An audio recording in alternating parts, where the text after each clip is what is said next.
Bonsoir à tous et merci d'être venus ici ce soir pour ce choc inédit qui opposera donc notre association Révolte-toi Sorbonne à des orateurs confirmés qui nous viennent d'Aix-en-Provence et du concours Démosthène. Je vous demande de les applaudir ce soir s'il vous plaît.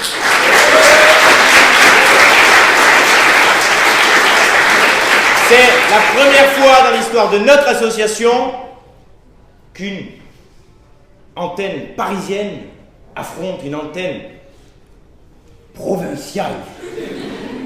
Alors, oui, non, je vous demande tout de même de leur faire un accueil chaleureux lorsqu'il faudra plus tard le faire. Je cède d'abord la parole à nos amis d'Aix-en-Provence qui vont vous présenter leur concours d'éloquence et vous rappeler pourquoi c'est important de maintenir des partenariats associatifs forts au-delà de nos universités respectives.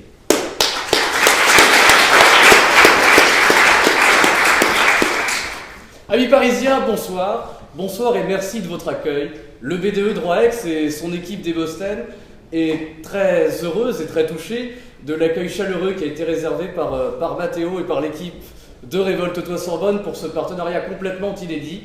Complètement inédit à la fois pour nous dans le lieu, mais aussi dans la forme, puisque chez nous les débats sont individuels, chez nous ils se déroulent sur des sujets d'éloquence et de plaidoirie du type King Kong est-il pénalement responsable?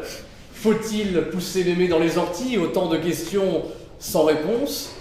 Ici, les débats sont pour nous effectivement très, très différents, puisque la forme donc se fait en équipe, et donc nous sommes extrêmement touchés, extrêmement heureux de ce beau partenariat que nous espérons voir durer dans l'avenir, au-delà de cette première édition et de cette première rencontre.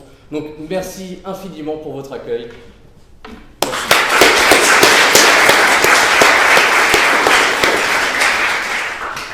Mesdames et messieurs, chers amis, je vous demande de faire un tonnerre d'applaudissements ce soir à l'équipe de Révolte-toi Sorbonne qui sera...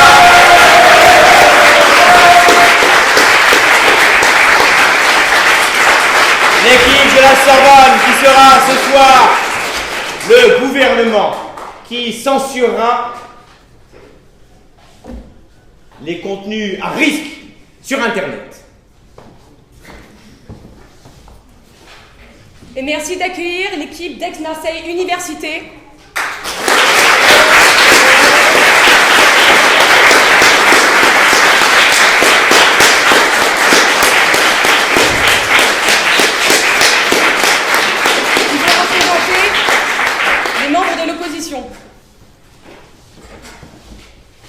À orateur exceptionnel, jury exceptionnel. Je vous demande d'accueillir tout d'abord Mademoiselle Alix Denoret, vice-championne du monde de débat 2014, s'il vous plaît.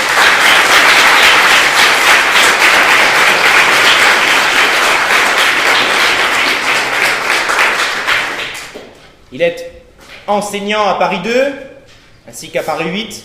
Il a été collaborateur de Michel Alliot-Marie. Je vous demande d'applaudir Monsieur Xavier de Bonaventure, s'il vous plaît.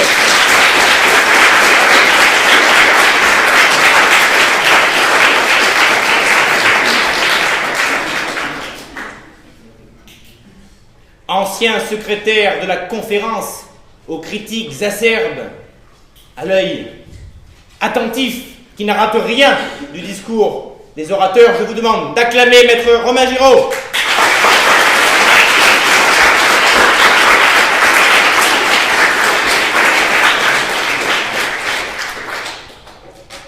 Puis, la dernière membre de ce jury, vice-présidente de la Cour d'appel de Versailles, Madame Véronique Jacob Desjardins, s'il vous plaît.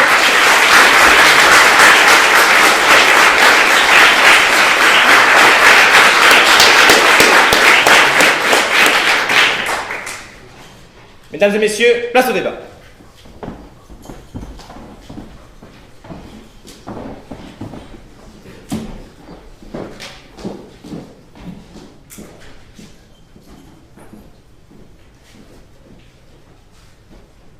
Pour cette motion, qui est, je vous le rappelle, ce gouvernement censurerait les contenus à risque sur Internet, je vous demande d'accueillir le Premier ministre du gouvernement, s'il vous plaît.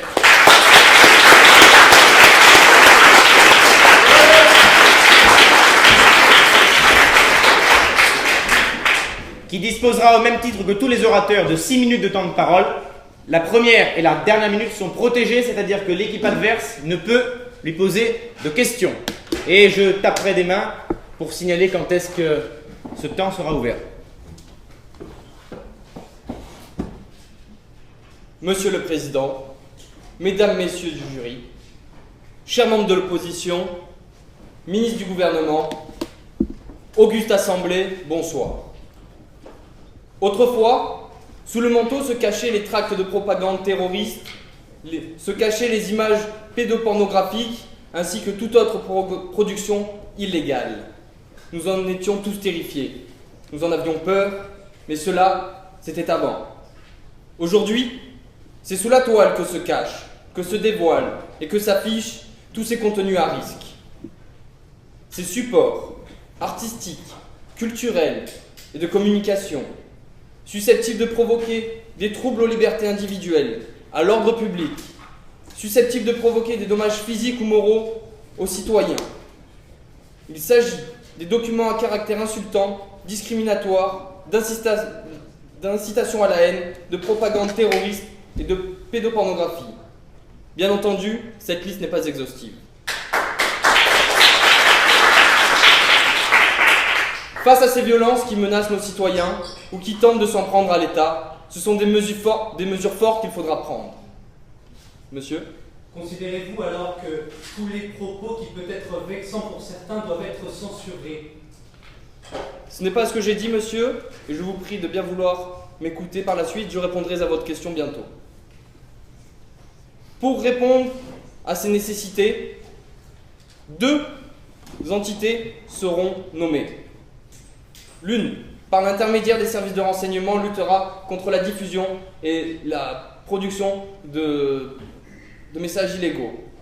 Par ailleurs, les citoyens pourront signaler les contenus inappropriés qui existent sur Internet et les déclarer.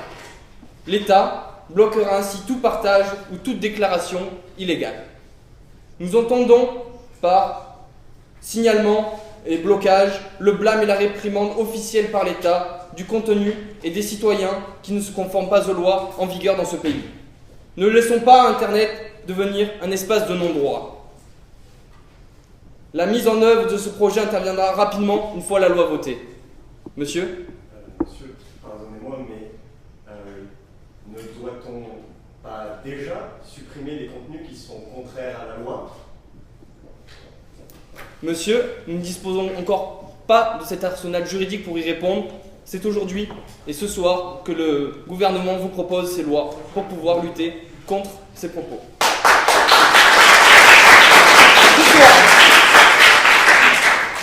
Ce soir, dans un premier temps, nous montrerons que c'est à l'État et à lui seul de défendre les citoyens de toutes les violences qui peuvent exister sur Internet. Par la suite, le ministre Constantin vous montrera que cette loi est nécessaire pour la sécurité de ses citoyens.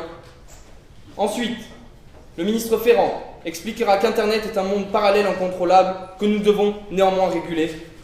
Enfin, le ministre Sultra conclura l'argumentation du gouvernement. Nous sommes assemblés ce soir pour voter une motion qui nous a semblé nécessaire, une motion qui garantirait le respect de l'ordre public sur Internet, et pour cela, l'État doit engager sa responsabilité exclusive.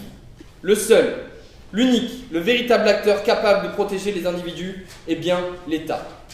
Les hommes, les femmes, livrés à eux-mêmes, ne sont pas aptes à vivre en société sans un cadre défini au préalable pour qu'ils puissent s'exprimer librement. Or, nous savons tous bien ici qu'Internet était et demeure un espace de non-droit. Alors, pour protéger nos citoyens, il est de notre devoir, nous, gouvernement, d'assainir la toile. Il est de notre devoir d'ôter tous les contenus préjudiciables à nos concitoyens et au bon fonctionnement de l'État. Prenons maintenant un exemple. Regardez tous ces enfants qui peuvent être victimes d'harcèlement. Que se passe-t-il? Il y a un engrenage qui les pousse et qui les mènent à se suicider parfois. Ces harcèlements doivent être combattus par l'État. Est-ce normal que des enfants meurent, même à moins de 20 ans, tout cela parce que leurs camarades les insultent sur la toile? Je ne le pense pas. J'espère que vous non plus.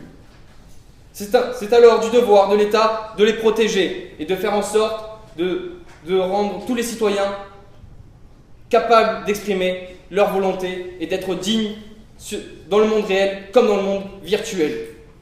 Voter cette motion, c'est assurer au droit de perdurer dans l'espace virtuel comme dans l'espace réel. C'est assurer les libertés à nos concitoyens. Merci mesdames, merci messieurs, vive la République et vive la France.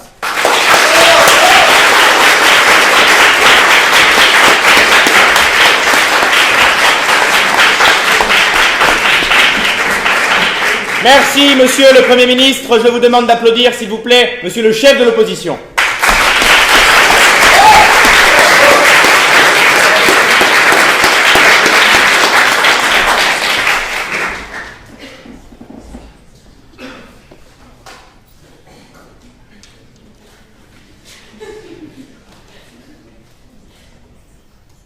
Monsieur le Président, Monsieur le Premier ministre, Mesdames et Messieurs du jury, Mesdames et Messieurs du gouvernement, chers collègues, je dois tout d'abord, à mon avis, remercier le Premier ministre pour le manque de clarté dont il a fait preuve dans l'énoncé de la motion. On nous a parlé d'autorité, à même de signaler des contenus illégaux, la police, mais aussi les citoyens. Pourquoi ? Pour supprimer par la suite ces contenus illégaux de ce qu'il a appelé vulgairement la toile. Mais au fond, Monsieur le Premier ministre, ce que vous voulez, c'est faire intervenir la censure là où il y a infraction pénale, et par une autorité qui serait dûment habilitée à faire cela. Mais Monsieur le Premier ministre, c'est au juge de faire cela. Le juge, seule autorité indépendante d'un point de vue constitutionnel.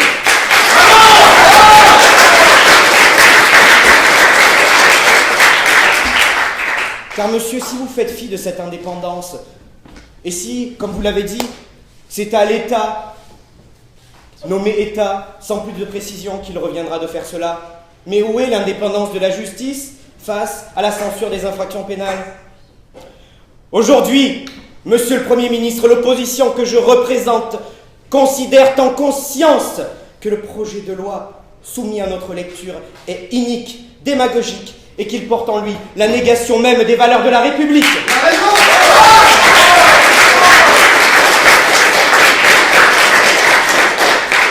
Si je fais fi de la définition que vous n'avez pas faite, ou mal faite plutôt, de contenu à risque, puisqu'il m'a semblé que vous parliez plutôt de contenu illégal, mais votre motion parlait bien de contenu à risque. Censurer les contenus à risque sur Internet. Oui, monsieur le ministre, censurer, ce sont vos mots, je ne fais que les reprendre. Censurer ce que l'on ne peut maîtriser. Censurer ce qui nous fait peur. Mais la censure, c'est le viol de la liberté. Nous aurons l'occasion d'y revenir. Nous vous montrerons, et nous montrerons aux Français... Excusez-moi, Oui, madame. à part la réfutation de ce que le Premier ministre a proposé, que proposez-vous réellement? Cela fait 3 minutes. J'y viens. Vous parlez, J'y vous viens. n'avez rien proposé. J'y viens, madame.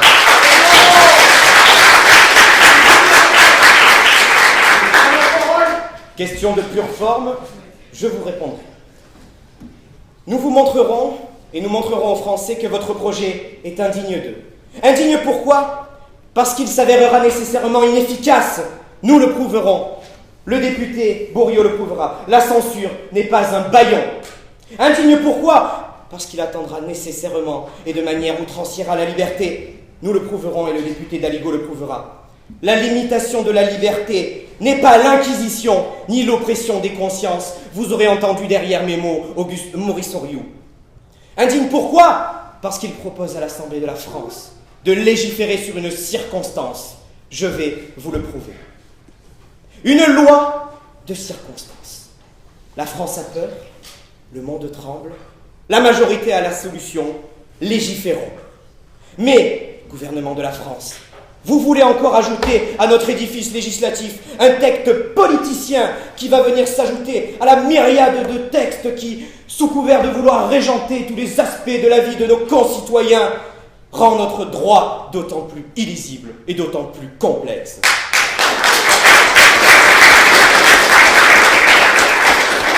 Assemblée de la France, gardons à l'esprit que la loi se doit de s'adapter à l'érosion du temps, mais ne point se soumettre aux alarmes de telle ou telle conjoncture et aux clameurs de la terreur. Votre projet est fondé sur la peur d'un temps. La loi doit l'être sur les principes de tous les temps.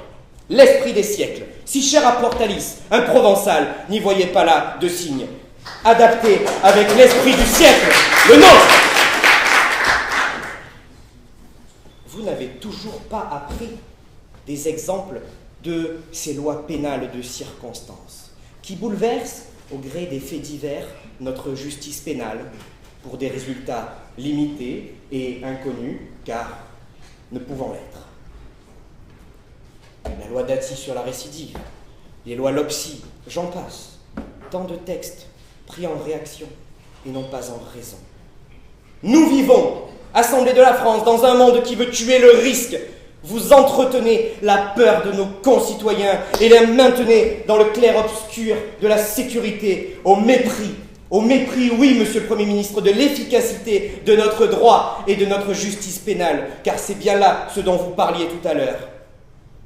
Mesdames et messieurs, vous légiférez dans la passion, nous devons légiférer dans la raison. Je vous remercie.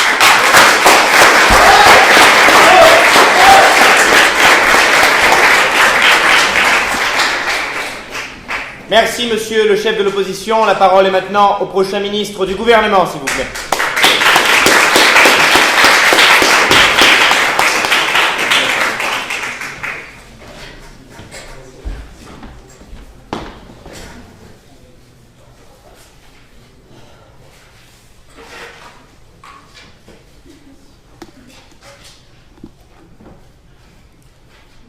Bonsoir, chers membres de l'opposition, chers collègues du gouvernement, chers jurys, et vous Français. Le chef de l'opposition nous a fait un charabia juridique.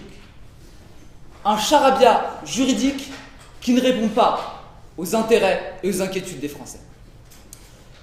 Nous ne parlons pas de censure, nous parlons d'une limitation éclairée. D'une limitation éclairée pour apporter une sécurité aux Français. Qu'on soit bien clair, ce gouvernement n'est pas l'ennemi d'Internet. Nous aimons Internet. Internet est un outil formidable, révolutionnaire. Cependant, Internet a ses défauts. Et oui, aujourd'hui, il y a bien trop de contenu haineux, pédopornographique, raciste et j'en passe. Soyons clairs. Internet ne crée pas la violence, le monde contemporain s'en charge. Alors, l'argument que j'ai présenté aujourd'hui est assez clair. Cette loi est nécessaire pour protéger nos concitoyens. Pourquoi ? Parce qu'Internet, je vous l'ai dit, est un outil dangereux quand il est mal utilisé. Et Internet permet le passage à l'acte, le passage à des actes illégaux. Des actes illégaux qui, je vous le rappelle, sont condamnés par nos lois. Notre loi veut tout simplement empêcher ce passage à l'acte. Comment ? Tout d'abord, et surtout, en attaquant la banalisation de la violence qui existe sur Internet. Qu'est-ce que je veux dire par ça ? Le web est magnifique, mais le web a un réel péché. Le web catalyse, le web cristallise les violences. Des violences qui existaient au préalable et encore aujourd'hui, dans la réalité, vont se regrouper, vont se concentrer sur le web. Alors oui, ne sous-estimons pas le pouvoir de concentration qu'a le web, car qui se rassemble, s'assemble sur Internet. Pourquoi une banalisation de la violence sur le web ? Réfléchissons 2 minutes. Quelqu'un, seul, peut-être fragile, face à son clavier, n'aura pas la force de prendre du recul nécessaire. Du recul nécessaire pour se rendre compte que les informations, les propos qui sont écrits face à son écran sont violents, dangereux. Le recul nécessaire pour se rendre compte que les personnes qui prennent ces violences comme idéaux sont stupides.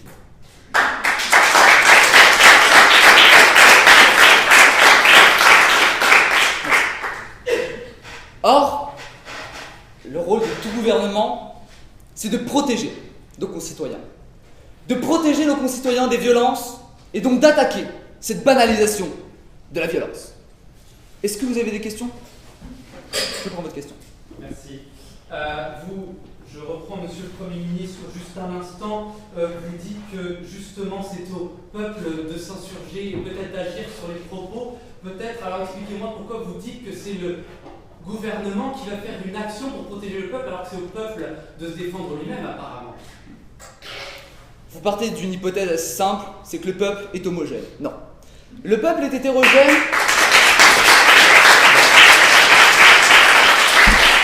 Le peuple est hétérogène et dans ce peuple, il y a des gens fragiles. Des gens fragiles que nous devons aider. Et ça, je vous l'ai dit. Laissez-moi éclaircir mon propos avec deux exemples assez simples. Aujourd'hui, la menace propagandiste djihadiste est au cœur de notre société. Et à chaque fois, le processus est toujours identique. Internet permet la rencontre entre des jeunes influençables, des jeunes perdus et des cyber-djihadistes. Internet donne alors une visibilité accrue et injustifiable à des idées immondes. L'appel au djihad guerrier en Syrie, la haine des infidèles et le massacre des civils devient alors banal.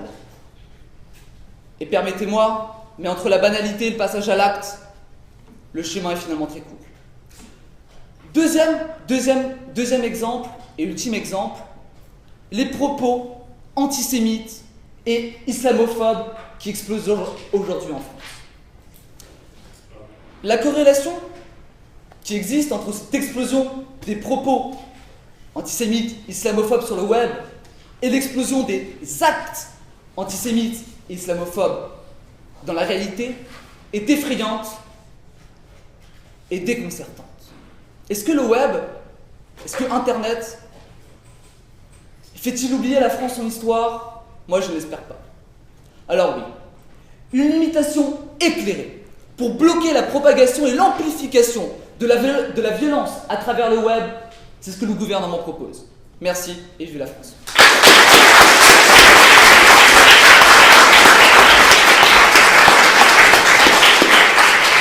Merci, monsieur le ministre. La parole est maintenant au deuxième député de l'opposition.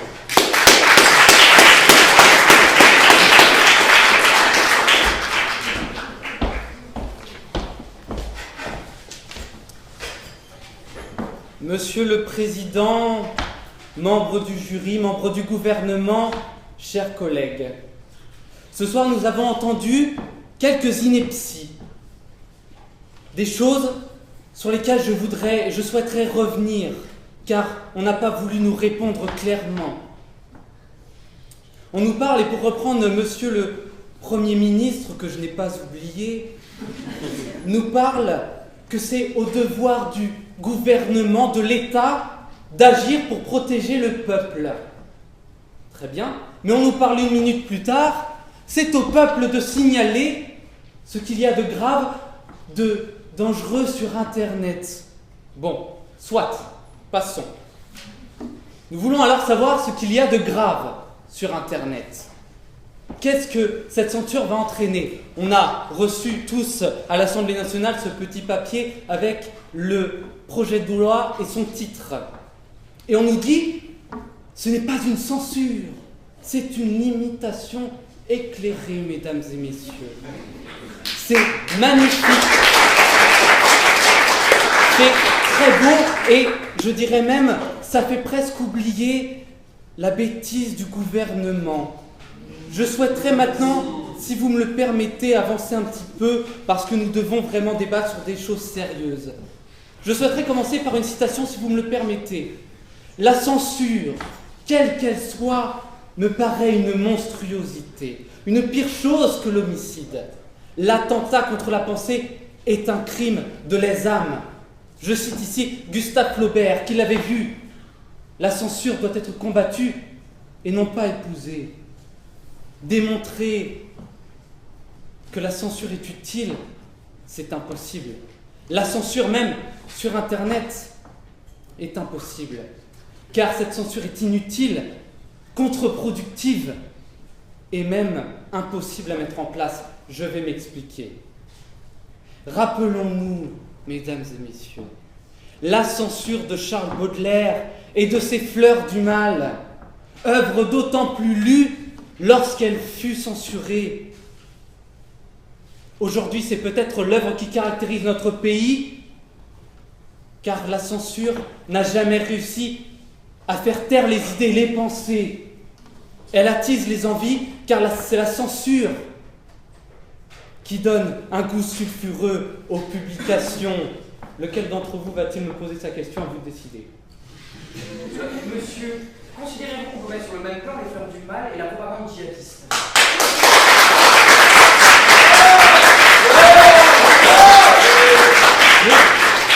Monsieur le ministre, vous avez l'air très assuré par les applaudissements qui vous ont suivi, sauf que rappelez-vous peut-être que votre Premier ministre a parlé d'œuvres qui devaient être censurées. Donc nécessairement, je parle aussi d'œuvres.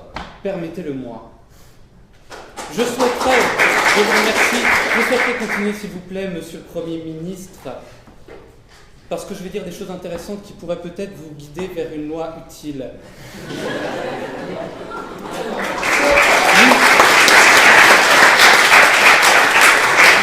Comme je le disais, la censure n'a jamais réussi à faire taire les idées, car c'est la censure qui donne un goût sulfureux aux publications si graves dont vous parlez. Nous devons combattre nos peurs. Il ne faut pas les nier, il ne faut pas nier la réalité. La censure ne démontre rien d'autre que votre échec à faire appliquer la loi, mesdames et messieurs du gouvernement, et la décadence de votre gouvernement. La censure est même impossible, je vais m'expliquer, car on ne nous explique pas, on nous dit qu'on ne fait pas de proposition, mais faudrait-il peut-être nous expliquer comment sera fait ce filtre, savoir ce qui doit être censuré ou non. On nous parle de dénonciation. Je vais faire référence, si vous me le permettez, à l'hydre de Lerne. Vous savez peut-être, lorsqu'on lui coupe une tête, deux lui poussent à la place. C'est pareil, tous les jours, des sites, des publications. Monsieur, vous rigolez, peut-être devriez-vous m'écouter. Des comptes sont publiés tous les jours, favorisant le terrorisme, le djihadisme, dont vous parlez avec tant d'importance. Ce glaive qui est la censure va se retourner contre vous. L'arme qui est la censure, avec celle-là, vous ne pouvez gagner. Nous valons mieux que ça, vous valez mieux que ça, le peuple français vaut mieux que ça. Et enfin, je souhaiterais expliquer en quoi ce projet de loi est même contre-productif, comme quoi le gouvernement roule à contresens, car cette loi conduit à nourrir le crime, à mettre les censurés en position de victime. J'appelle à témoin ce qui a été relevé précédemment, le cas de monsieur Dieudonné. Quand le Premier ministre ici présent nous a fait le plaisir de tenter de censurer cet homme, Dieudonné a connu un succès exponentiel. Vous rigolez, certes, mais je vais vous amener des chiffres devant vous si vous me le permettez. 2,7 millions. C'est le nombre de vues que 3 vidéos de Dieudonné ont pu récolter en seulement 2 semaines depuis que l'affaire a éclaté. 350 000 €. C'est l'argent qu'a engrangé Dieudonné en un mois lorsqu'a éclaté cette affaire. Donc finalement, Dieudonné est l'humoriste peut-être le plus connu sur le territoire français, mais aussi le plus populaire. On nous dit qu'on veut lutter contre les amalgames. Je parle ici de l'antisémitisme qui a été relevé, l'islamophobie. Mais pour ça, il ne faut pas donner la possibilité à ces gens de s'affirmer, car la censure est la meilleure des publicités. On l'a vu bien évidemment avec M. Dieudonné. Cette contre-productivité évidente ne protégera personne, car elle prive d'un droit de prise de conscience qu'on ne peut enlever aux Français. Je vous remercie.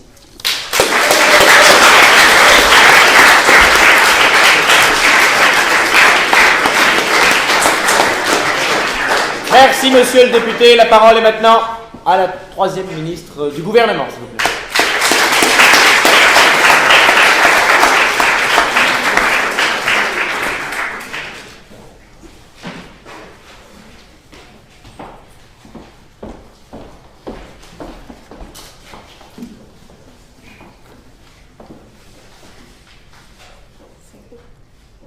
C'est assez haut. Monsieur le Président, Mesdames, Messieurs les jurés, Monsieur le Premier ministre, chers collègues du gouvernement, chers collègues de l'opposition, chère Assemblée. Je vais revenir quelques instants sur ce que le député de l'opposition nous a expliqué. J'ai d'abord une critique. Monsieur, vivez-vous dans le même monde que moi ou dans une cour de cassation? Car, à part nous parler de droit, je n'ai pas l'impression que vous nous ayez parlé de grand-chose. Vous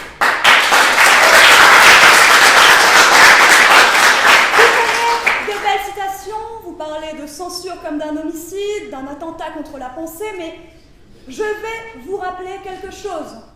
Nous avons parlé d'une limitation éclairée. Nous n'épousons pas la censure. Nous voulons éduquer, pas contrôler, assainir et non interdire. Nous n'avons pas parlé d'œuvre, mais d'un ouvrage que nous entamons, celui du vivre ensemble sur le net.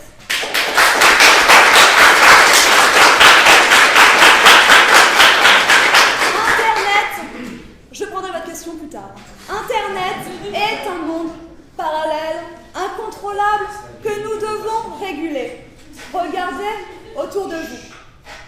Combien dans cette salle ont leur smartphone accroché à la main? Combien tweetent? Combien googlisent? Combien se plaisent à partager sur Facebook la moindre de leurs pensées? Combien, ce faisant, sans même imaginer la portée de leurs gestes, partagent un contenu agressif à l'égard des valeurs, des opinions de leurs concitoyens?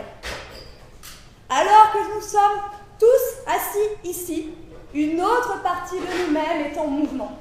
En mouvement dans ce monde parallèle si accessible et si trompeur qu'est Internet.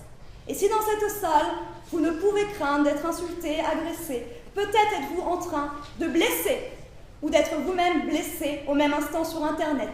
Dans cet univers de liberté absolue, sans code ni loi, que pouvez-vous faire pour vous défendre? Attaquer en insultant à votre tour? Non. La violence n'a jamais été une bonne réponse à la violence. Et l'insulte est une agression à l'égard de nos libertés les plus fondamentales, qu'elles soient l'expression de conscience ou d'opinion. Je prends votre question. Madame la ministre, votre gouvernement nous a fait à plusieurs reprises cette critique, celle de parler de loi, mais je vous rappelle que nous sommes devant l'Assemblée de la France, dans le rôle justement de créer la norme législative. Vous, que proposez-vous en termes de mécanismes juridiques pour lutter contre cela?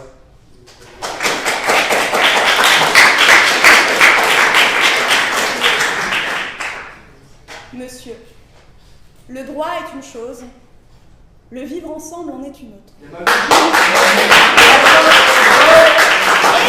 le point sur lequel je veux revenir, c'est pourquoi des comportements que nous n'acceptons pas dans la vie quotidienne, nous les acceptons sur Internet.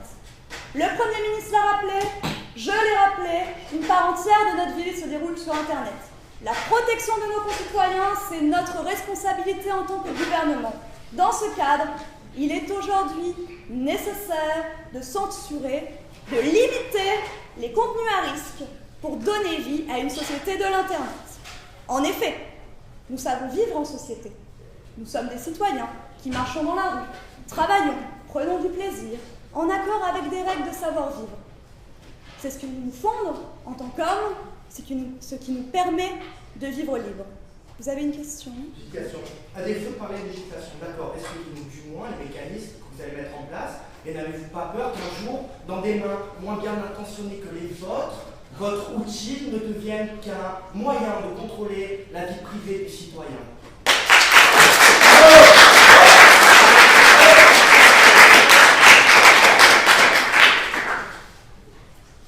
J'ai J'écoute votre question, la réponse va être brève. Certes, il y a des mécanismes auxquels nous pensons et qui vous seront exposés. Mais la loi est là pour parler à nos concitoyens. Excusez-moi, monsieur, mais je ne pense pas que les gens derrière leur écran qui écoutent nos débats à l'Assemblée soient aussi bien formés que vous au droit juridique. Je parle à tout le monde. Les questions sont fermées. Nous voulons vivre. Je reprends ma réflexion. Ce que je voulais vous dire, c'est que, les citoyens, nous sommes devenus des internautes. Des hommes, des femmes qui partagent une vidéo en moins de temps qu'il n'en faut pour la raconter. Ce que je vous demande, c'est de voter cette loi, c'est d'accepter de normaliser la vie sur le net. Notre projet, notre société de l'Internet sera un lieu d'échange, de vie, où des liens qui se tissent dans le respect de la conscience d'autrui. Une société où la vidéo d'un enfant que l'on viole ne peut être diffusée. Une société où l'insulte ne se propage pas à la vitesse d'un clic. Une société, enfin, où l'apologie du terrorisme ne se propage pas à la vitesse d'une fusée. Pour vivre libre, nous avons le devoir de nous respecter. Cette loi n'est pas là pour nous contraindre, je le répète. Elle ne nous censure pas, elle est là pour nous libérer. Pour cela, il est de notre devoir, nous, gouvernement, de réguler ce monde parallèle, incontrôlable, qui est devenu Internet.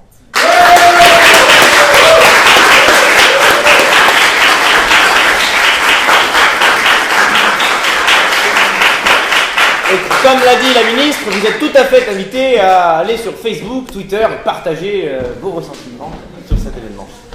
Sentiments, pas vos ressentiments, pardon, vous n'avez pas de ressentiments. Monsieur le député, s'il vous plaît, je vous demande d'applaudir tout de même.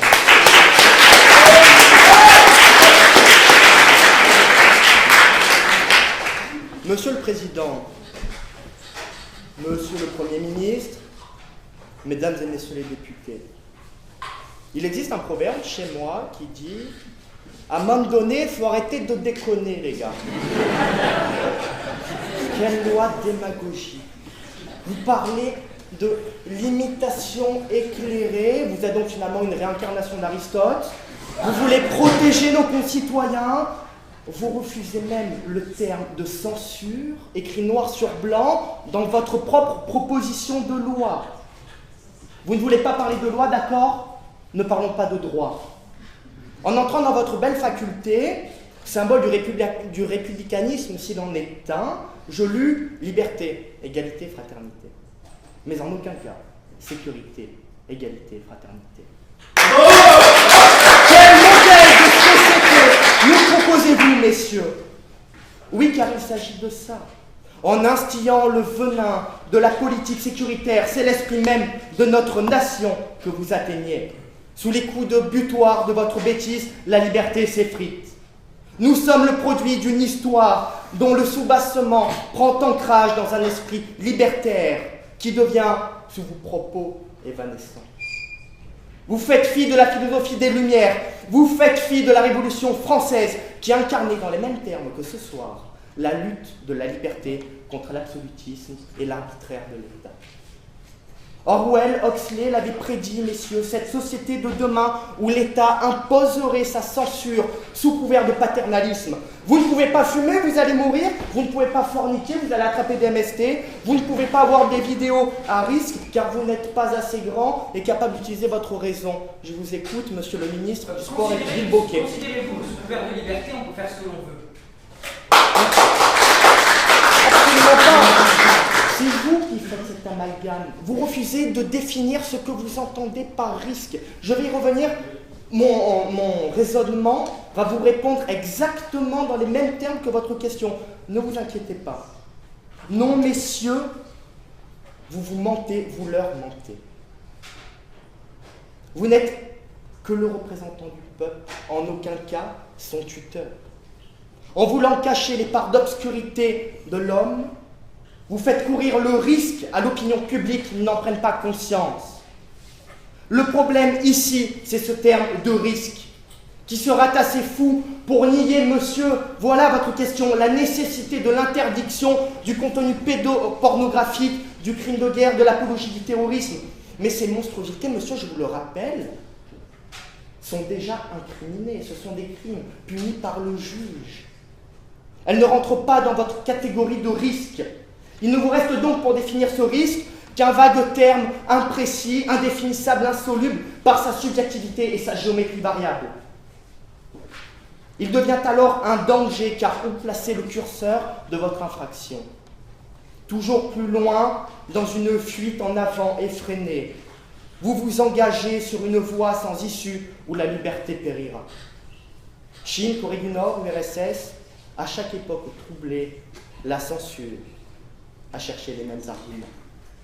On ne soigne pas un risque en faisant courir un encore plus grand à la nation, celui de sacrifier la liberté d'expression, d'opinion, de conscience pour un peu de sécurité, car alors vous renoncez aux deux, monsieur. Vous critiquez notre définition du risque, certes. Quelle est votre définition du risque? Mais monsieur, ce n'est pas à moi de donner ma définition du risque. Je vous dis qu'il y a déjà des comportements incriminés, punis par le juge. Vous voulez étendre un peu plus ces comportements. C'est à vous de les définir et de savoir ce que nous devons retrancher derrière ces termes.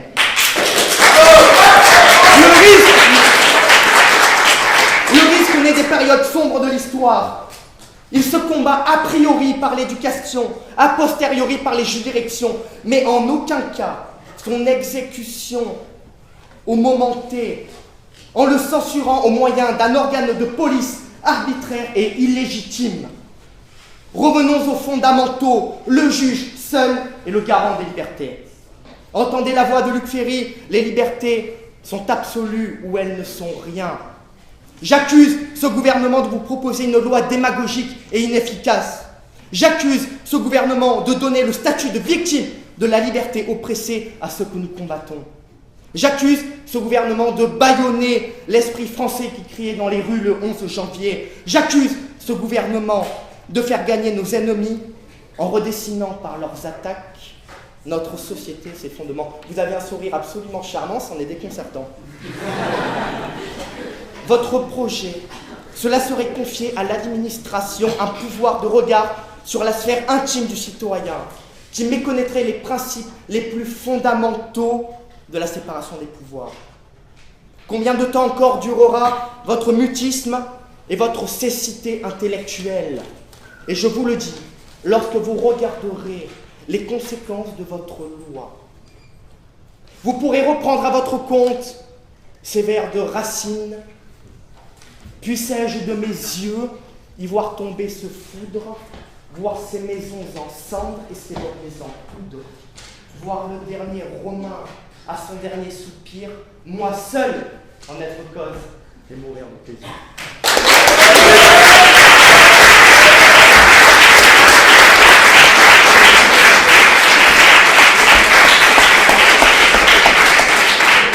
Merci, monsieur le député. La parole est maintenant au secrétaire général du gouvernement, s'il vous plaît.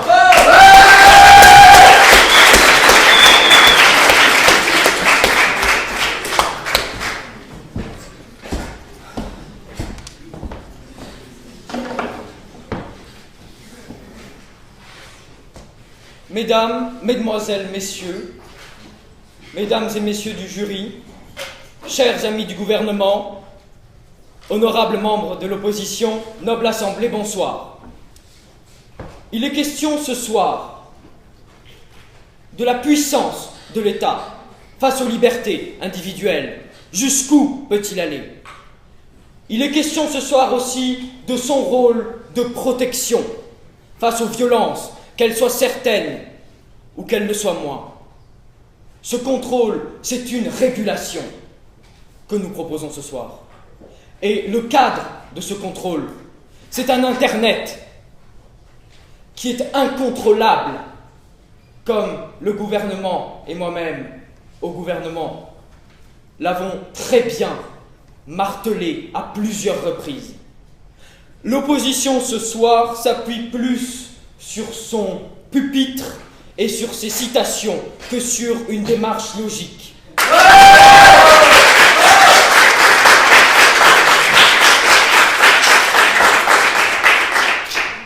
Rasseyez-vous, s'il vous plaît. Une loi inefficace, nous a-t-on dit. Nécessairement. Où est le raisonnement? On nous a comparés, on nous a jugés, on nous a collé des analogies, mais jamais un raisonnement logique n'a été posé. Jamais l'opposition n'a démontré que cette loi était inefficace.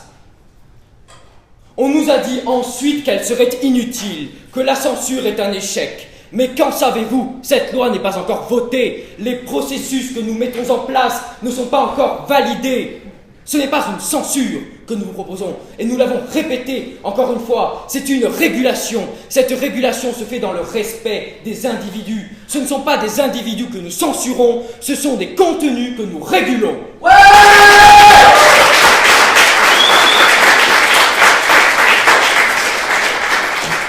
On nous a taxés ensuite de démagogie, mais nous voulons sauver le peuple d'une menace qui est bien réelle. Daesh est une menace réelle.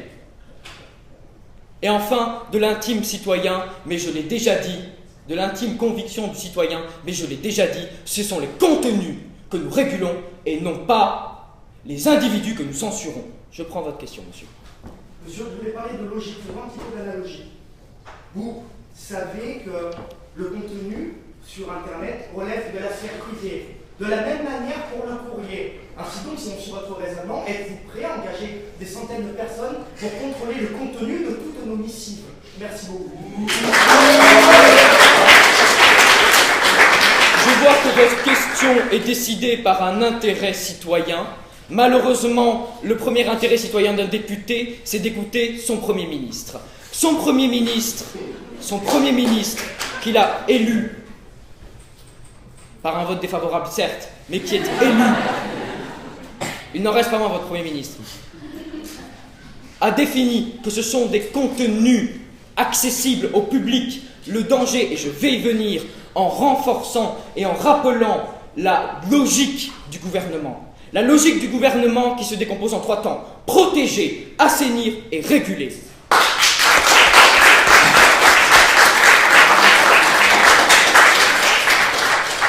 J'ai besoin de finir mon raisonnement logique et non pas analogique. Rasseyez-vous, s'il vous plaît, monsieur. Ne dites pas quoi faire, s'il vous plaît. Protéger parce que c'est le rôle de l'État.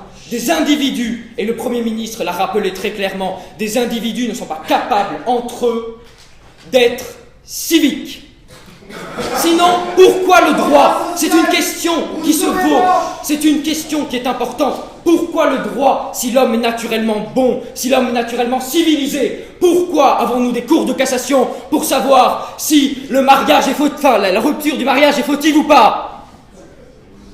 Si l'humain était si bon, comme vous le dites, pas besoin de droit. Le droit est là parce que et passez-moi l'expression, nous nous engueulons. Et nous sommes humains. Ensuite, c'est protéger en assainissant. Assainissant des contenus. Des contenus qui incitent à la haine. Et comme l'a rappelé le deuxième ministre du gouvernement, Victor Constantin, l'incitation à la haine est une incitation à la pulsion, est une favorisation de ces pulsions. Ces pulsions qui ne trouvent pas d'issue positive dans l'Internet, et qui se retrouvent nécessairement dans la réalité par un passage à l'acte concret. Alors oui, enfin, c'est réguler, parce que c'est réguler des contenus, encore une fois, et je le répéterai, s'il faut que je le répète une centaine de fois, ce gouvernement le répétera des centaines de fois, c'est réguler des contenus et non pas censurer des individus. L'omniprésence d'Internet nécessite que nous intervenions. Internet est une zone de non-droit. C'en est fini, Internet, de ce diktat du non-droit, du non-État. Personne ne peut dire quoi que ce soit. Eh bien, aujourd'hui, la France refuse cela. Oui, aujourd'hui, il y aura des règles. Quand vous êtes dans la rue et que vous insultez, que vous diffamez, que vous encouragez à la haine, vous êtes sanctionné. Sur Internet, ce sera pareil. Les contenus, je le rappelle, seront régulés. Enfin, et ce sera le mot de la fin, pour moi. Votez cette loi, ce n'est pas simplement dire oui, il y a un danger, mais c'est dire nous sommes prêts à prendre toutes les mesures qui semblent nécessaires, qui sont, encore une fois, dans une marge supportable. Nous ne poursuivons pas plus que de raison ces personnes. Nous ne nuisons pas à leur intérêt. Ils ont droit à une défense. Ils ont le droit, s'ils sont poursuivis pénalement, encore une fois, à une défense. Nous ne faisons aucune atteinte à leurs droits fondamentaux. Alors votez cette loi, c'est pour la liberté et c'est pour la France. Merci.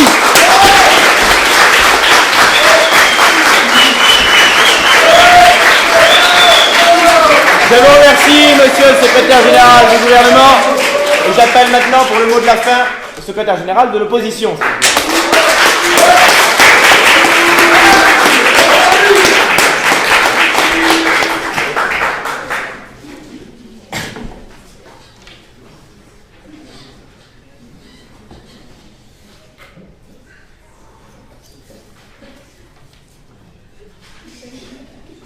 Membres du jury, chers ministres, chers collègues, je dois dire que pour quelqu'un qui voulait en appeler à la raison, il nous a fait un discours bien passionné. Et d'ailleurs, monsieur le secrétaire général, quand on repompe entièrement la pensée d'Hobbes sur le Léviathan, on se permet de le citer tout de même.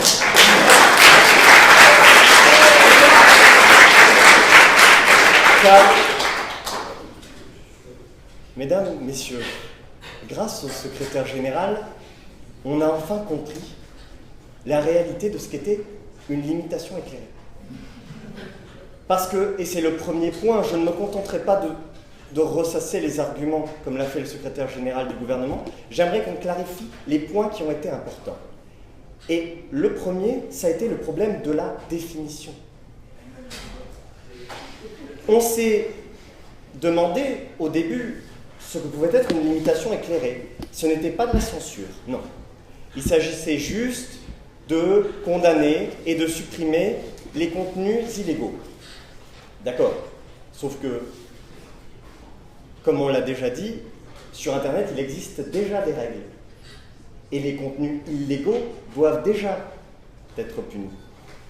Ce qui pose problème, et on l'a deviné avec le secrétaire général, c'est que là, il s'agit d'étendre le contrôle. Et d'étendre, on ne sait pas jusqu'où. Le secrétaire général a parlé de toutes les mesures nécessaires. Le secrétaire général a parlé des violences certaines et des violences moins certaines. Le secrétaire général a, à la suite de la ministre ayant défendu le vivre ensemble, nous a dit que le peuple français n'était pas capable de vivre ensemble par lui-même. Non, le peuple français, il a besoin d'un État qui lui explique comment vivre ensemble, mais plus que cela, qui lui pose des règles qui l'obligent à vivre ensemble comme le veut ce gouvernement. Nous voyons bien donc, avec le secrétaire général, que le problème qui se pose, c'est la limite de cette limitation éclairée. Vous voyez, dans l'histoire, dès le XIXe siècle, le caricaturiste, et cela vous fera écho que je parle de caricaturiste, le caricaturiste André Gide peignait la censure sous les traits d'Anastasie. Anastasie, celle qui revient toujours, et toujours sous une nouvelle forme, sous de nouveaux atours, pour qu'on ne la reconnaisse pas. Et aujourd'hui, Madame, Messieurs du gouvernement, votre limitation éclairée, je la vois comme notre nouvelle Anastasie. Posez votre question, monsieur. Avec un si beau mot de cravate, je ne peux pas vous la refuser. Merci. Vous semblez refuser l'incertain. Refuserez-vous à l'État d'envisager toutes les agressions qui sembleraient menacer son territoire, ainsi que les citoyens qui y vivent? Absolument pas. Absolument pas. C'est ce que je viens de vous expliquer et que vous n'avez visiblement pas compris puisqu'on vous l'a déjà expliqué. Un contenu sur Internet qui appellerait à un attentat en France doit être et est déjà censé être supprimé aujourd'hui dans notre droit. Cela ne me pose aucun problème et cela ne nous pose aucun problème. Ce qui nous pose problème, c'est l'extension de ce contrôle et l'extension de la limitation de la liberté, notamment d'expression sur Internet. Voyez-vous, on a parlé de l'affaire Dieudonné, il n'y a pas plus de négationnistes aux États-Unis, et pourtant, vous savez, ils ont une ligue nationale officielle, on les autorise à exister, à avoir un site, et cela ne cause pas plus de négationnistes. Il faut pouvoir parler, poser en débat les problèmes, et pas simplement les cacher derrière un écran de fumée. Je terminerai, donc il n'y aura pas le temps de poser de nouvelles questions. Ce qui pose problème, on l'a vu, c'est les moyens. Le but, il est noble, le vivre ensemble. Ce sont les moyens qui posent problème. Et ces moyens, comme je vous l'ai dit, condamnables, sont ceux d'une nouvelle censure. Madame, Monsieur, Mesdames, Messieurs, ce projet de loi est à la fois, comme on l'a dit, inique, inefficace, puisque vous n'arriverez pas ni à couper toutes les têtes de l'hydre de Lerne, ni à vider le tonneau des Danaïdes sur Internet. Voyez-vous, ce projet est inique, inefficace et indigne de notre pays qui a inventé la liberté. Il y a 2 mois de cela, Monsieur le Premier ministre, nous marchions main dans la main, dans la rue, opposants et gouvernement, pour que vive la liberté. Et aujourd'hui, vous proposez de la limiter, drastiquement. Benjamin Franklin disait déjà « Ceux qui sont prêts à abandonner une liberté essentielle pour un peu de sécurité ne méritent ni l'une ni l'autre. » Et aujourd'hui, voilà ce que nous propose le gouvernement.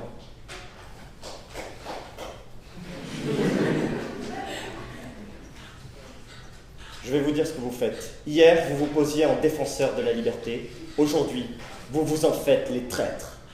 Traîtres à la liberté!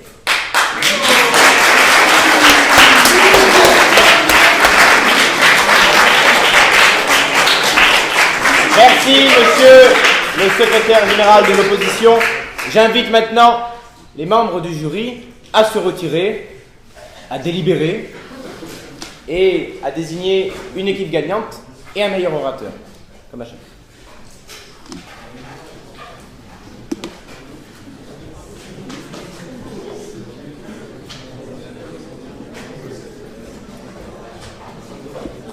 Quant à nous, nous nous retrouverons dans près d'une petite courte page de publicité.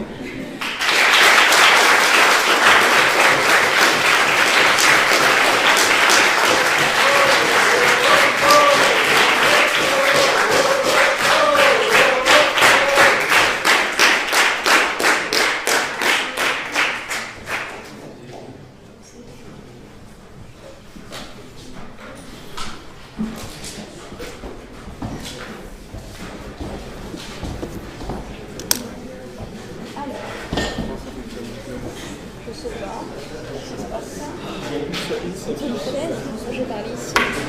Bah, asseyez-vous si vous voulez.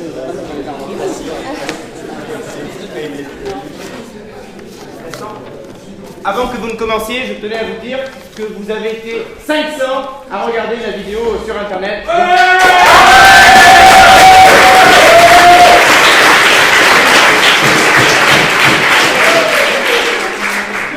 selon la police.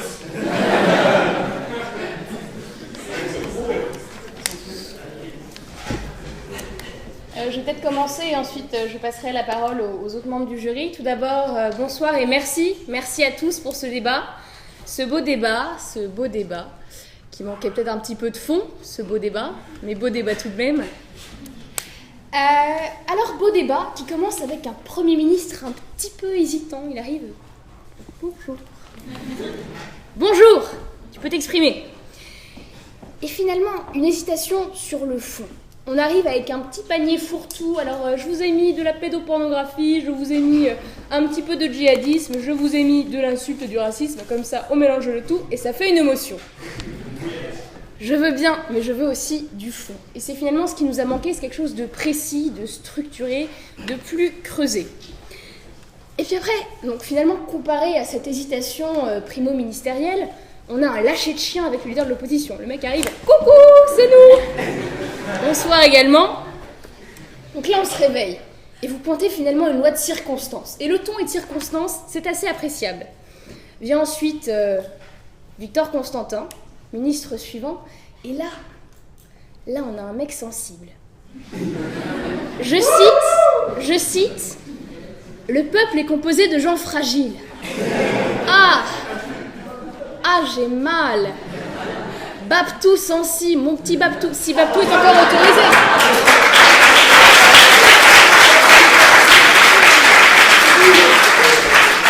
Je ne suis pas sûre que le terme de Baptou soit autorisé parce que c'est peut-être un petit peu raciste, on en reparlera plus tard. Alors après on a notre cher député qui arrive, qui dit pas grand-chose mais qui le dit bien. Et on sent quand même qu'il a passé l'après-midi sur Even, le site du Figaro avec toutes les citations. Parce qu'on a Flaubert, les fleurs du mal, allez hop on y va, on met même Dieudonné, qui finalement est peut-être un écrivain aussi. Enfin on a tout, c'est sympathique, c'est sympathique. Et là, arrive le clou du spectacle, NKM entre en scène. Alors là,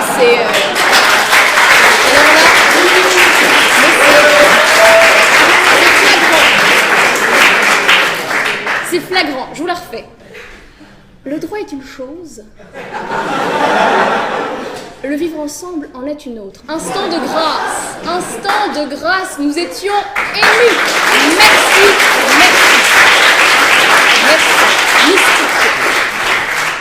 Merci. Mystique. Et après, mais contraste total, parce qu'on passe de NKM au Petit Marseillais. Aïe. Allez, alors on y va. Le Petit Marseillais, il nous l'a fait avec l'accent, avec le nationalisme. On a entendu 43 fois liberté, égalité, fraternité. On y va. Après, il nous refait mais tous les trucs bien français. J'accuse, Zola ou 16, parce qu'on sait pas tellement vu la version qui nous a servi. Et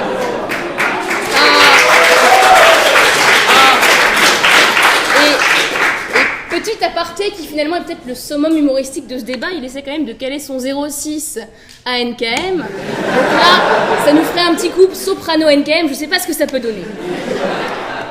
Après, on arrive finalement aux secrétaires généraux. On se dit comment est-ce qu'ils vont pouvoir résumer un débat avec du fond assez flottant. Arrive une sorte de Giscard d'Estaing, bonsoir. Mais Giscard avec un nœud papillon, ce qu'il n'est finalement jamais vu avant. Enfin bon voilà. Giscard qui nous fait un espèce de rappel des points clés du débat, sans en pointer beaucoup. Je passe. Et vient enfin quelqu'un qui commence par écraser littéralement Giscard. Le mec arrive. Quand on reprend la pensée d'Hobbes dans le Léviathan, on se permet de le citer. Bang, il pose les bases. Et après, le soufflet se dégonfle. Le gars a un doctorat en mythologie grecque, alors on a tout, on a l'île, tout s'y passe,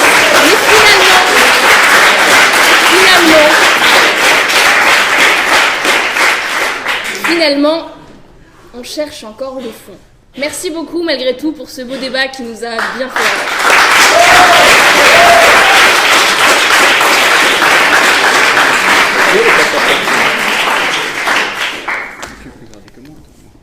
Ah non, tu plaisantes. Non, j'aurais pas cette prétention-là.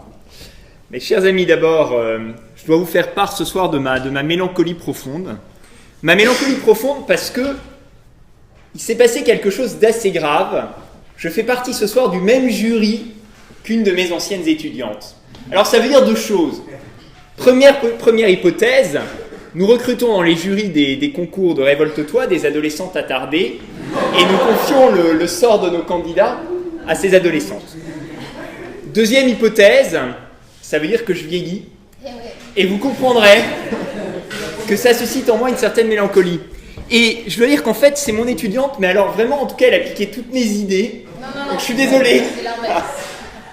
Il y a un certain nombre de choses qui seront répétées sur les candidats, vous aurez le sentiment d'une forme de pédagogie, puisqu'il paraît que la pédagogie c'est la répétition. Donc en cela je vous prie de m'en excuser, du coup je ferai un petit peu plus court. Alors, monsieur, c'est Touring, c'est ça votre nom ? Touring. Bon, écoutez, effectivement, vous étiez très Premier ministre, très digne. Alors, j'ai pas très bien compris pourquoi est-ce que vous preniez la peine de laisser dépasser votre mouchoir de votre poche. La prochaine fois, n'hésitez pas à le rentrer. Non, je plaisante, votre pochette est très élégante, monsieur. C'est moi qui suis totalement odieux. Néanmoins, en fait, c'était très structuré, c'était très agréable. Bon, vous avez ressassé un peu les mêmes arguments, mais j'ai envie de vous dire, on vous pardonne parce que c'est votre rôle. Vous avez tracé les enjeux du débat, la pédopornographie, Daesh, ainsi de suite. C'est très bien. Ce qui est un peu plus problématique, en fait, c'est que votre équipe, grosso modo, a ressassé les mêmes arguments, toute votre prestation sans véritablement les dépasser. En fait, on a un peu eu le sentiment que votre argumentation aurait pu être résumée à votre discours, monsieur le Premier ministre.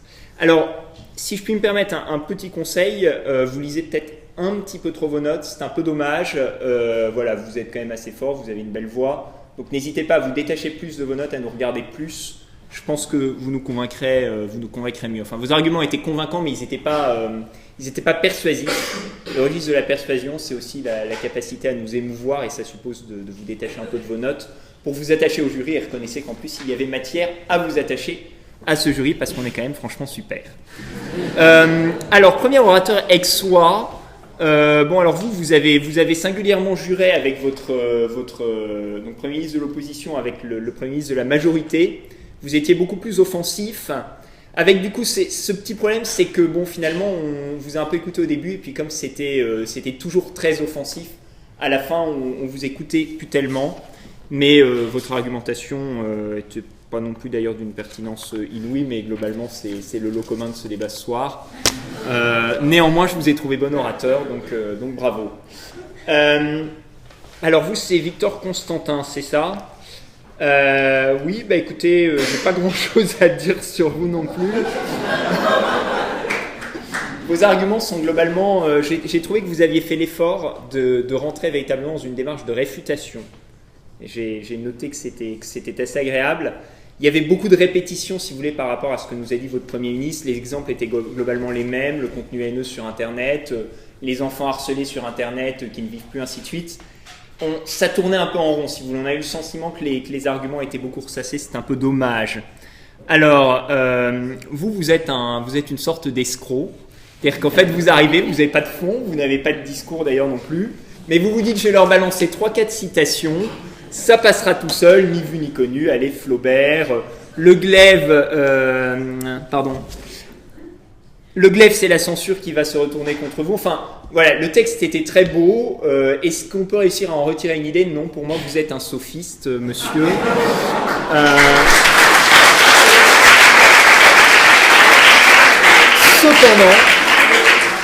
Cependant, le discours était brillant et les effets de manche étaient tout à fait... ça fait partie de l'exercice. En cela, vous n'avez pas démérité. Alors là, je suis très vexé, Marion, parce que j'avais envie de le dire. Sincèrement, si vous êtes appelé comment ? Marianne.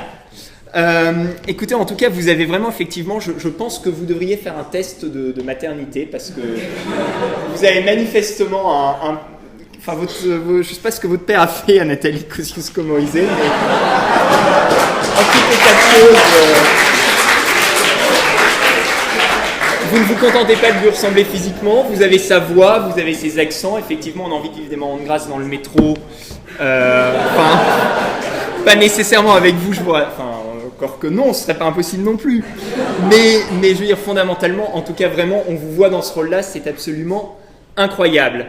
Alors, sur le fond du discours, finalement, vous étiez très Kosciusko-Morizet aussi, le vivre ensemble, des idées un peu évanescentes. Vous avez un vague petit mouvement du menton à chaque fois que vous avancez un argument, et puis des petits silences. Non, mais c'est absolument incroyable. Vraiment, à ce point-là, la ressemblance ne m'avait jamais frappé. Alors, vous, monsieur, vous aviez un discours, si vous voulez, qui fleurit. Bon, les écrivains du Sud, Daudet, Marcel Pagnol, on se serait cru dans La gloire de mon père, on vous imagine grosso modo dans la garrigue, en train de renifler du thym et de chasser des bartavelles.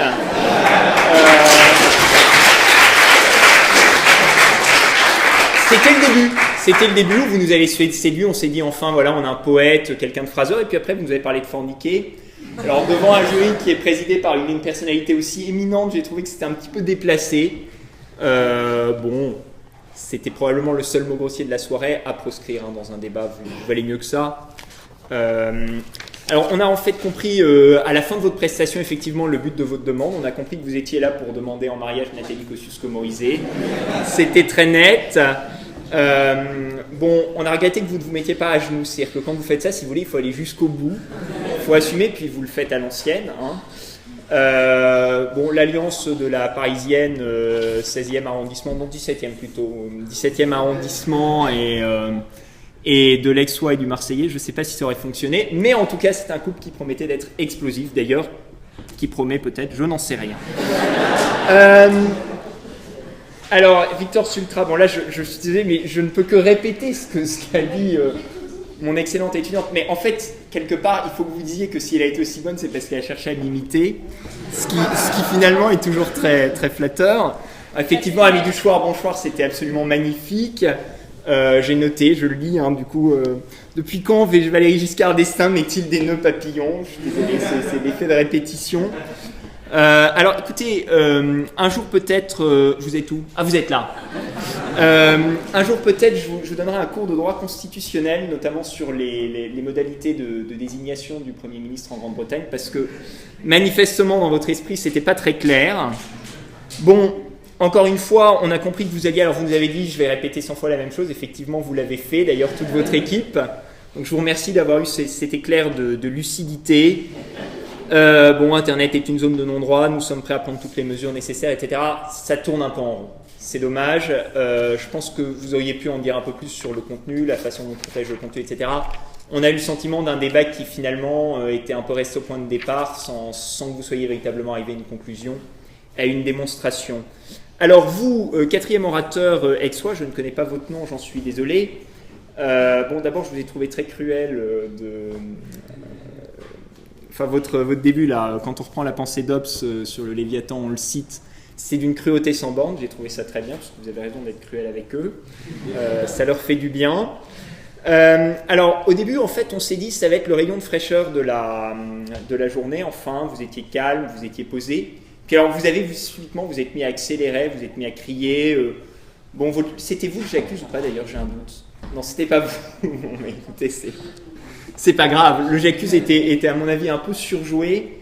Bon, à la fin, vous citez Franklin, vous mettez à crier, c'est dommage. Je veux dire, ne finissez jamais un discours en criant. Au contraire, essayez de capter l'attention du public en baissant la voix. Bon, je suis désolé pour ces critiques pas forcément extrêmement structurées. Je vous remercie parce que vraiment on a passé une très bonne soirée grâce à vous. Vous avez tous un talent incroyable. Je sais qu'on ne vous le dit pas assez, donc je vous le dis, c'est vraiment courageux de faire ce que vous faites. Et je pense que j'aurais été incapable de faire la même chose à votre âge. Donc vraiment continuez à vous entraîner. Et je suis certain que vous ferez encore mieux la prochaine fois.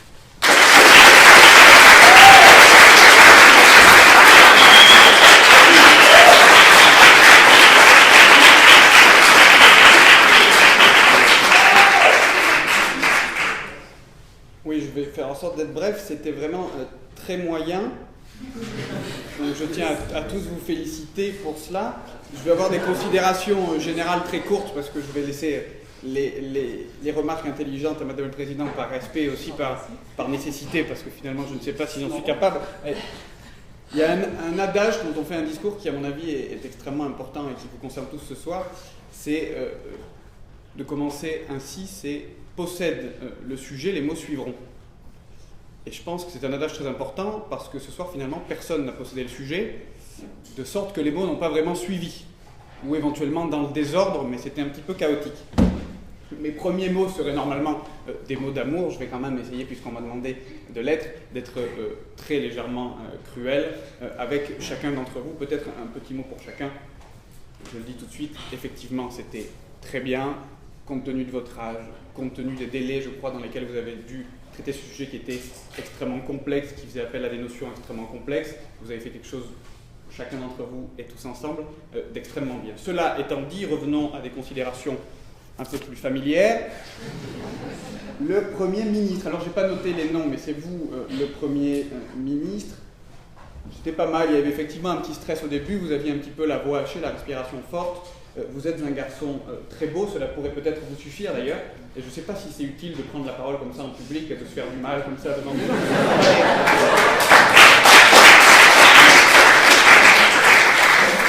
Votre notre physique est peut-être tout à fait suffisant, et puis parfois on passe une vie très agréable simplement en se taisant et en ramassant ce qui passe, parce que c'est vraiment agréable à regarder. Mais vous méditerez là-dessus. Vous avez pris un exemple qui était extraordinaire pour convaincre du bien fondé de cette motion. Vous avez pris l'exemple des enfants victimes d'harcèlement, ce qui les pousse à se suicider.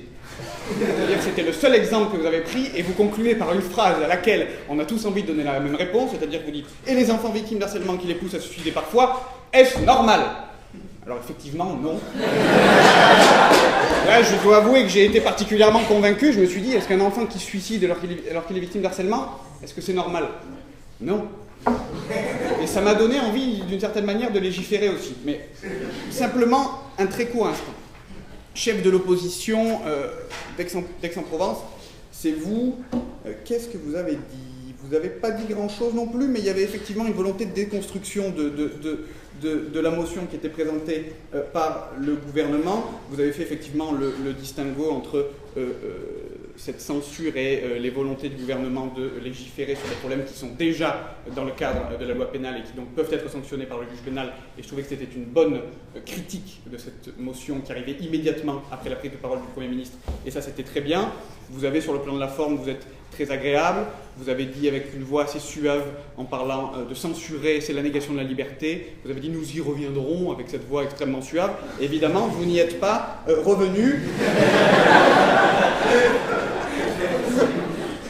Et puis, qu'est-ce que vous avez dit? Vous avez parlé de droit illisible, de droit complexe. Alors effectivement, à savoir si nous sommes dans une société trop normée ou pas. Vous proposez une loi de circonstance. C'était une formule qui avait du sens et qui tapait à l'oreille. Et ça, c'est extrêmement bien parce que ça réveille un petit peu l'auditoire. Et puis, moment fort, vous avez parlé de portalis. C'était bien parce qu'effectivement, ce n'était pas de vous.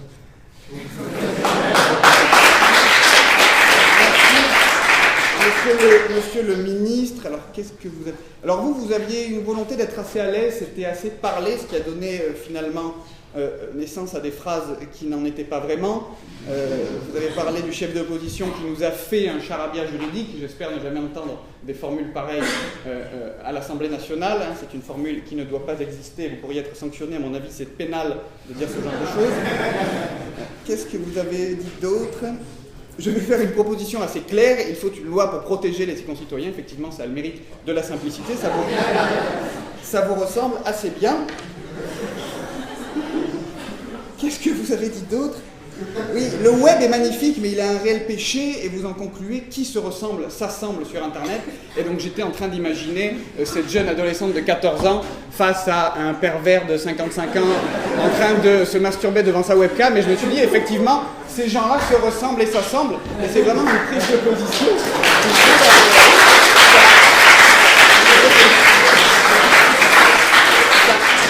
Ça a le mérite de convaincre. Tout de suite, je me suis identifié à cette motion qui était présentée, et à nouveau, j'ai eu envie de me retrouver du côté du gouvernement. C'était exceptionnel.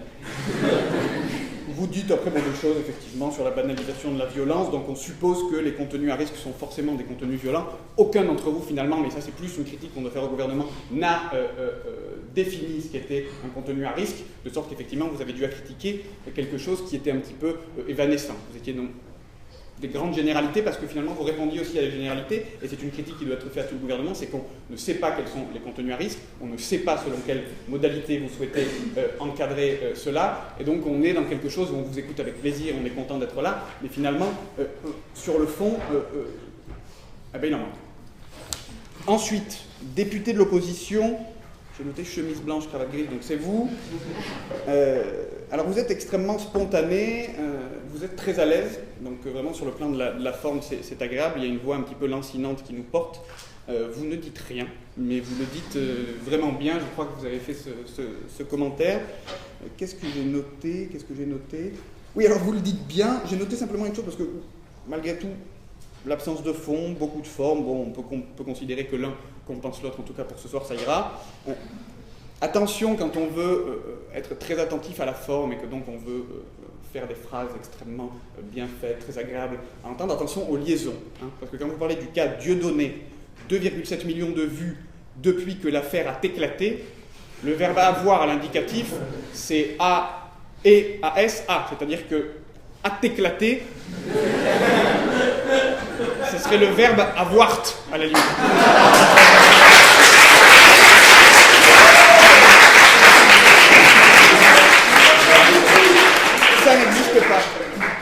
Madame la ministre Kosciusko-Morizet, alors effectivement, immense bourgeoise gaulliste, c'était exceptionnel. Ah, il y a un côté, on vous êtes trompé de siècle, mais vous êtes bien là quand même, ça fait plaisir, on est content de vous avoir. Vous êtes extrêmement charmeuse, il y a un délai entre chaque mot, c'est assez surprenant, on dirait, vous savez, c'est ces messages d'attente qui sont recomposés par rapport à des mots qu'une jeune fille a préenregistrés. C'est assez surprenant. Et vous commencez, c'est-à-dire votre première phrase, c'est « Je vais venir ».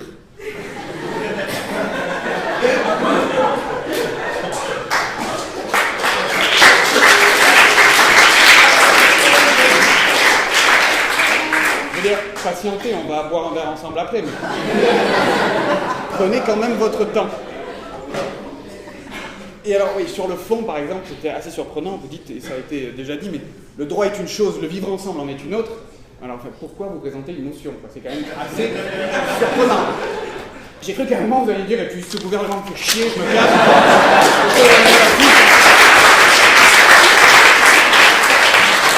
Moi, la seule chose qui m'intéresse, c'est le civisme. Légiférer, ça sert à rien. C'était tout simplement ahurissant. C'est-à-dire que vous vous retrouvez en difficulté, et puis là... Mais avec une certaine forme de talent, et en tout cas un plaisir à vous entendre, c'était très agréable. Le député de Marseille, le 6e, barbe naissante, chemise ouverte, cravate défaite, donc c'est vous. Alors, effectivement, moi je suis de Marseille, donc à un moment donné, il faut arrêter les conneries. Bon. Moi j'étais véritablement ravi, c'est-à-dire que fondamentalement, j'aurais aimé que vous me fassiez 5 minutes comme ça. Hein? Ça aurait été bien mieux que finalement le reste, et puis moi, bon, ça m'aurait fait un petit retour aux racines. Alors tout a été dit, effectivement, ça part, entendez la voix de Luc Ferry, et puis le j'accuse, mais c'était bien celui de Damien Saez, je pense, il n'y a aucun doute là-dessus. Avec le petit sourire charmant et non, vous essayez effectivement de draguer Nathalie Kosciusko-Morizet dans une dynamique qui n'est pas du tout celle de son siècle, hein, c'est-à-dire celle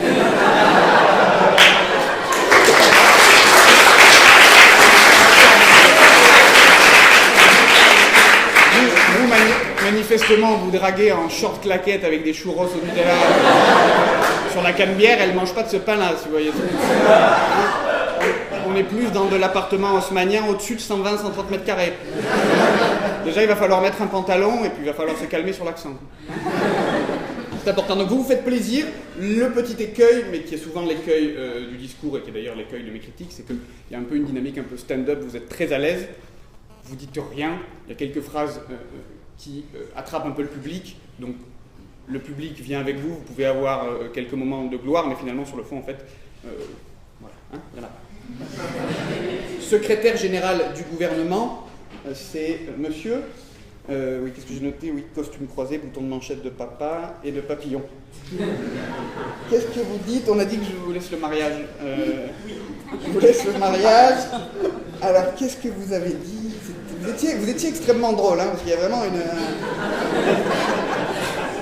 Alors vous vous êtes trompé de siècle, mais c'est beaucoup plus loin.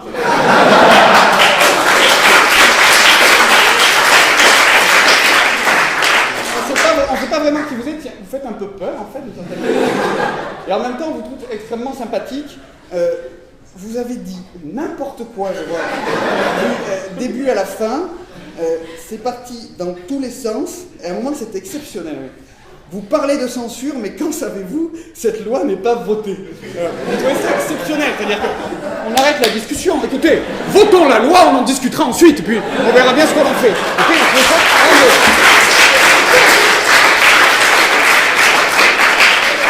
et alors, une méconnaissance stupéfiante des mécanismes électifs. Respectez vous dites tout ça aux députés, respectez le Premier ministre que vous avez élu. En fait, j'ai compris que quand je vote, hein, et que les députés sont élus, en fait, eux composent le gouvernement. En fait. Et c'est quelque chose que je n'avais pas compris en droit constitutionnel. Et je pense que vous devriez être un petit peu plus précis dans les cours que vous donnez, parce que vous voyez, on ne comprend pas finalement comment fonctionne le pays. Et je trouve finalement que c'est dommage et que nous mériterions tous d'être un peu mieux informés. Hein? Nous ne censurons personne, nous régulons les contenus. Alors je vous pose la question, qui fait les contenus?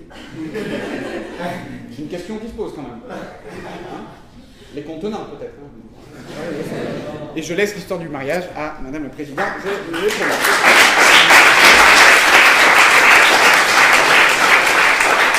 Et le dernier député de Marseille, extrêmement sympathique, mais vous avez déjà pris un tarif assez conséquent, donc j'y reviendrai pas. Le premier membre et le deuxième membre du jury sont suffisamment occupés de vous. Vous disiez, ne finissez jamais en criant à monsieur, peut-être s'interroger sur le fait de commencer. Hein, ne serait-ce qu'à un moment où vous montez, est-ce qu'on prend la parole ou est-ce qu'on la prend pas? Finalement, on peut laisser sa place. Hein. On peut passer son tour. C'était peut-être le jour où vous deviez passer votre tour. Hein, effectivement, allez, plus sérieusement, vous commencez très fort et effectivement, vous descendez un peu ensuite alors qu'on attend beaucoup de vous. Et c'est toute la problématique du discours, c'est-à-dire comment on le commence. Si on commence très fort, c'est très très dur ensuite de retomber. À la limite, il vaut mieux qu'il y ait une progression avec une régularité, quitte à ce qu'elle ne soit pas forcément très violente, cette progression, mais au moins, on n'est pas déçu. Alors que quand quelqu'un vous en met plein la figure dès le début, on s'attend forcément à ce que ce soit extraordinaire ensuite. Donc il faut faire parfois attention à vos débuts, surtout si vous sentez que vous êtes un peu fébrile pour la suite. Quoi qu'il en soit, j'ai dit évidemment suffisamment de sottises comme ça. Félicitations à tous. C'était de grande qualité. J'étais content de voir des candidats qui viennent du Sud. Vous avez évidemment ma préférence, j'ai voté pour vous, donc vous aviez déjà ce vote-là. Je n'ai pas du tout écouté ce qu'ont dit les gens de la Sorbonne, que je méprise évidemment au plus haut point. Félicitations à tous, plus sérieusement, et à bientôt.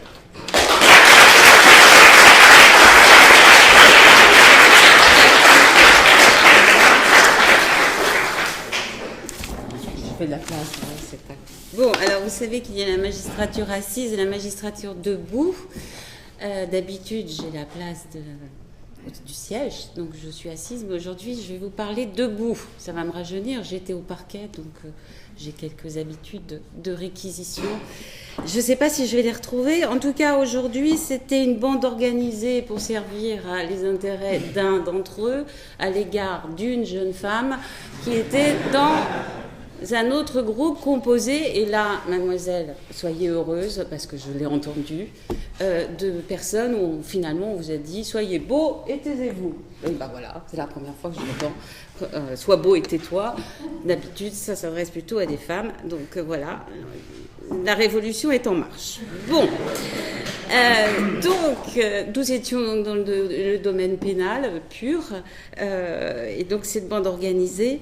Je vais quand même vous faire part de mon sentiment bien organisé. Vous avez tous un charisme certain quand vous vous exprimez. Le fond, c'était facile, il n'y avait rien en face, donc c'était facile à démolir. Mais vous vous êtes bien employés. Vous êtes bien employé et je dirais que vous avez joué sur tous les créneaux possibles. Donc la séduction, ça, on l'a vu. Vous avez beaucoup parlé de juges, donc je pense que vous saviez qu'il y en avait un dans le jury. Donc voilà. Et puis effectivement, vous n'avez fait grâce à vos opposants d'aucun grief et d'aucun défaut que vous avez relevé, donc très réactif. En même temps, vous étiez occupé par votre sujet que vous avez préparé, mais très attentif à ce qui se passait pour être réactif. Vous, effectivement, on l'a dit, le fond n'y était pas, mais ça... vous n'avez pas eu beaucoup de temps pour le préparer. Vous avez aussi, du coup, vous n'étiez pas à l'aise et vous avez souvent refusé le débat, évité les questions, vous n'avez pas donné la parole, voilà. Alors, il y a des exceptions, mais je dis globalement, c'est comme ça que je vous ai perçu. Autrement, sur l'expression chacun d'entre vous, vous m'avez paru beaucoup plus calme et posé que les fois précédentes. Alors, ce n'étaient pas les mêmes, hein, mais je dis qu'au moins, les discours qu'on a pu tenir à d'autres portes, parce qu'effectivement, je n'ai pas entendu hurler comme parfois. Et si, effectivement, il faut savoir poser sa voix et ponctuer son discours, crier, c'est toujours une agression trop forte et ça nuit en général au débat. Donc, bravo à tous pour la qualité de votre expression orale et de votre tenue à la tribune. Donc, bravo. Mais cela dit, on n'est pas là pour draguer, hein, on est là pour défendre un point de vue, et j'ai quand même entendu quelques énormités. Alors, je ne vais pas faire languir plus le public, puisque ça a été annoncé. Non, la Cour de cassation ne juge pas les fautes dans un divorce. Non, la Cour de cassation, elle est là, vous le savez tous, elle ne juge pas le fait, elle juge, elle dit le droit, alors, sous réserve, mais voilà, elle donne les principes d'application du droit. Alors, le juge non plus, le juge n'est pas la loi, hein, que ce soit bien clair. Le juge, notre métier, c'est d'appliquer la loi à des faits d'espèce, et on n'a pas à se substituer au législateur. Donc, on intervient dans le cadre que le législateur nous donne, et c'est un peu l'objet de ce débat ce soir. Que doit faire le législateur? Alors, le contenu sur Internet, c'est pas vraiment de la sphère privée, hein, parce que c'est un petit peu développé et répandu un peu partout, donc ça dépasse la sphère privée.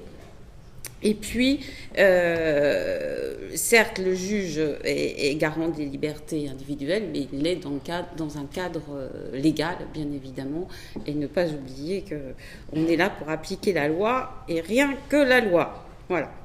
Donc, comme il faut savoir finir un discours, et ne pas trop faire languir un public, puisque je n'ai pas commencé, comme vous avez pu le remarquer, par « je serai bref », parce que quand on commence par « je serai bref », vous pouvez être sûr qu'on en prend pour 2 heures, hein, et qu'on va dans le détail, beaucoup dans le détail. Donc, savoir conclure, c'est, en l'espèce, donner des résultats, peut-être, que vous attendez.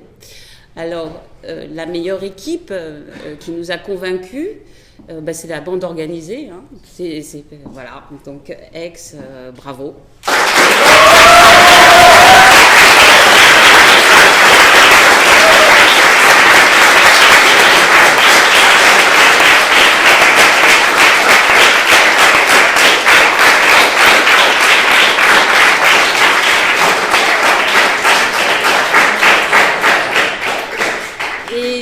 Orateur, c'est toujours à Aix. Donc c'est l'homme à la cravate, la chemise blanche, Guillaume Bourriot. Donc c'est lui qui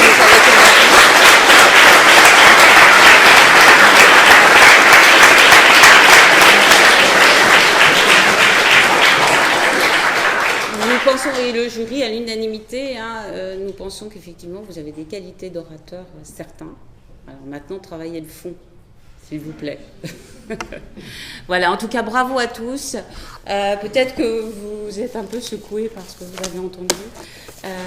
Ne soyez pas désespérés, parce que c'était quand même remarquable. L'exercice est difficile, très difficile.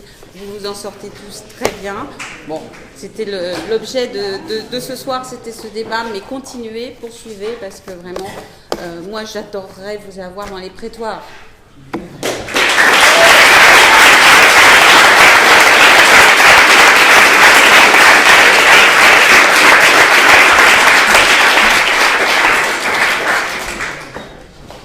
Bon, il ne nous reste plus qu'à prendre rendez-vous à Aix pour avoir notre revanche l'année prochaine. Merci à toutes et à tous d'être venus ce soir. Encore merci aux débatteurs et aux membres du jury. À nos amis lecteurs qui ont fait le déplacement, spécifiquement.